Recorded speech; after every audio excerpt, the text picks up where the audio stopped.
As of the time of making this video, I'm currently number 2 Nilah in my whole region, 48 worldwide. I used to be number 1, but I played a few games and lost. But I was nowhere close to being to where I am right now until I started playing Nilah. She is an amazing champion, and I will show you how you can use Nilah to climb your games. So your basic combos are going to be Q, auto attack, and then E. You can also do EQ, which is going to be a combination. So first you do EQ, and it's going to do both of them and in front of you at the same time. You can always use W whenever you want, just to make sure you target it whenever the enemy is auto-attacking you, and you don't waste it since this has a large cooldown. So be sure to use it effectively, and it reduces magic damage taken by 25%. Be close to your allies if you can when you're using it so they get the same effect you do. Now, if you want to surprise your enemy with a flash, you're going to want to first flash, then Q, last E. As you just saw. This is a little bit faster than just flashy queuing. So now, when are you going to use your ult? Well, it is important to know when to use your ult, and sometimes you'll have to use it at the beginning of a battle or later in the battle once enemies get close to each other, because when you get multiple enemies in one place, you can do this a lot more damage to their whole team. But if you're doing skirmishes 1 versus 1, 2 versus 2, it's better to use your ultimate early on so you can get that extra damage in. So that combo would be EQ, auto attack a few times, and while you're auto attacking, use your R.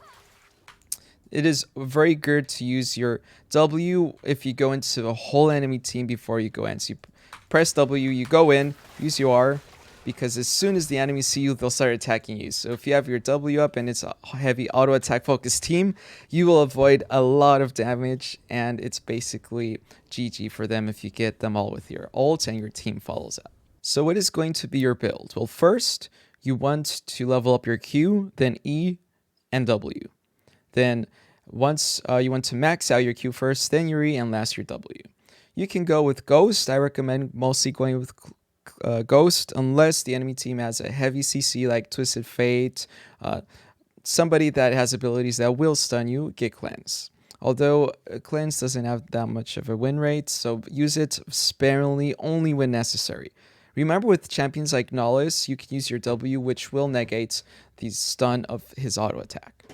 Now, for runes, I like running Domination whenever you have enough healing on your team, or you can get Resolve as a second to get that extra shield power and heal power. This is good for champions with like Taric or Sona.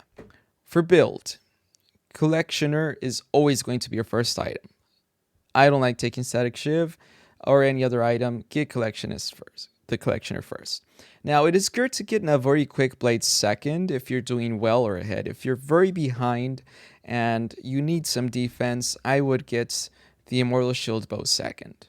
Now, you can get that third if you're doing well. Lord Dominic's Regard can be your third item as well if the enemy is very tanky team.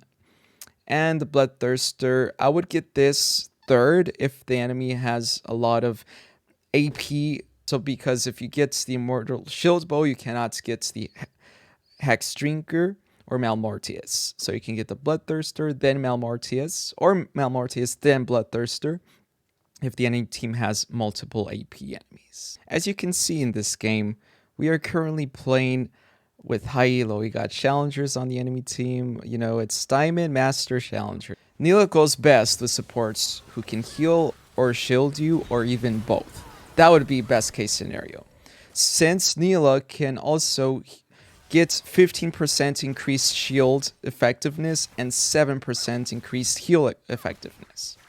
Also, their allies will get part of the heal and shield if they heal or shield Nilah. And one super important aspect of Nilah's passive. Every time Nilah kills a minion, it has to be Nilah. Or the support kills the minion and with the support item and gives Nilah the minion kill as well. It will give both of them the same amounts of experience as if they were solo in the lane. Which means you will always level up faster as long as you are CSing correctly. Now, what is Nilah's laning phase like? Nilah is extremely weak early, extremely weak, like one of the lowest damage and range ADCs. She has extremely low range. So what do you have to do? Wait until you have level 3, at least. So do not engage into any fights until you're level 3 where it's even. Unless you get a gank or the enemy oversteps like crazy, you want to be playing passive.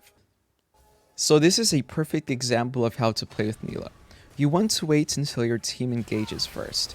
You want to go in once the enemy have used their basic abilities, and then you'll want to go all in.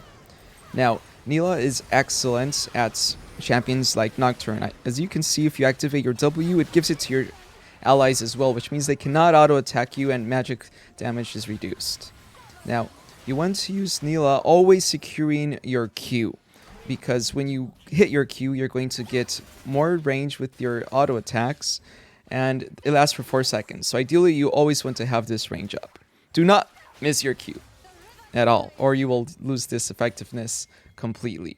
And she is also a beast at taking turrets down. As you can see here, it is so easy. Even better if you got your Void Grubs. She's a turret destroyer late game. So right now, this is a game where it is going to be very, very hard to engage well without getting killed. So as you see here, we waited until the enemies used their main abilities and our team engaged, and then we went in, we used R, and we used our W while we were using our R.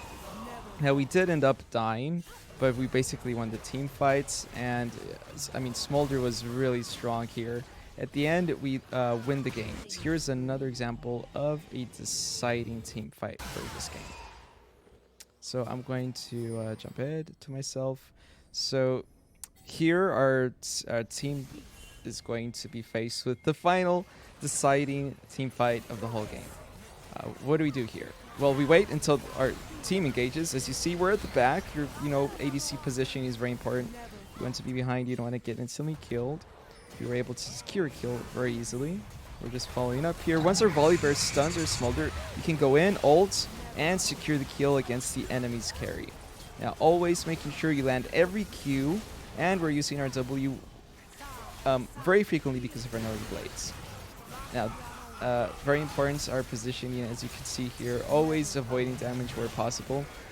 Use W close to your teammates so they can get the effect, and that is how you effectively win a team fight even though your team is behind. Now, Nilah does not have to be crazy ahead in order to make super impactful team fights. Janna and Karma are so good composition here because Nilah gets that 15% extra shield. It does wonders. This is the ideal team that you want. That is just a quick overview of how to use Nilah in order to climb, and I taught you all the tips and tricks I know with her. Everything that's, is important for you to know in order for you to climb with Nilah as I did. Now, if you have any questions, please feel free to put in the comments. Feel free to come over to my Twitch.